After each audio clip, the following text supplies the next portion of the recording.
Kia ora, Ko Martin Jenkins aho. Greetings from the UK. I'm sorry I cannot be with you at the conference.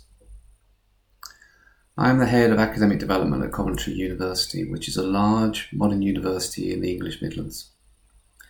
As an academic development team, we work with staff from across the university, academic and professional services, to support them in the process of gaining HEA fellowship. This can be through taking our postgraduate certificate in academic practice in higher education programme, or applying directly through our accredited institutional route. As an institution, we do have targets for the number of teaching staff to hold a qualification for teaching in higher education. And having HEA fellowship will tick this box. The different categories of fellowship are also aligned with our academic profession framework. Coventry is not unique in this.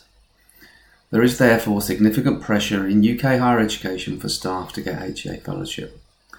The UK PSF does provide a consistent framework of expectations for those involved in teaching and supporting learning in higher education. And it has helped in the process of putting greater emphasis on teaching and learning and expected standards within the sector. The different routes to achieving fellowship are important to distinguish.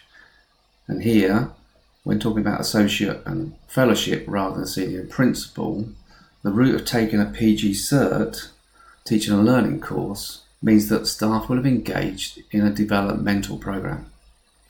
Where applying by direct route, and this will include senior and principal fellow applicants, it is based on evidence in past practice.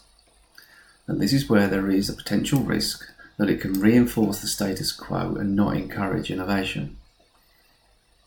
We do know that the process of applying for fellowship at whatever category can be a positive experience for the individual, giving them confidence in their own practice and through the process of reflection and affirmation by peers. We have seen this in evaluations of our scheme at Coventry and in research published elsewhere. But the question as to whether there is a clear link to impacting on teaching quality is not yet proven. And the question that Tom and I raise is whether it encourages innovation, particularly in the use of technology-enhanced learning. I have been involved in a project with UCISA since 2001, surveying UK universities' use of technology. And it is clear that the long-term longitudinal study that we've undertaken shows that we're not seeing the expected changes to practice you would get from learning technologies. It is still being used in a supplementary way. Yes, there is lots of innovation out there, but it is not being embedded into the mainstream. If we're going to encourage change, there is a need to recognise digital champions more, and frameworks such as CMALT do that more effectively than the UK PSF. What we would like to see, therefore, is a better mapping between the UK PSF and CMALT to help give greater awareness of the potential of CMALT and, where applicable, encourage acquisition of both. Enjoy the session, enjoy the rest of the conference, and now over to you, Tom.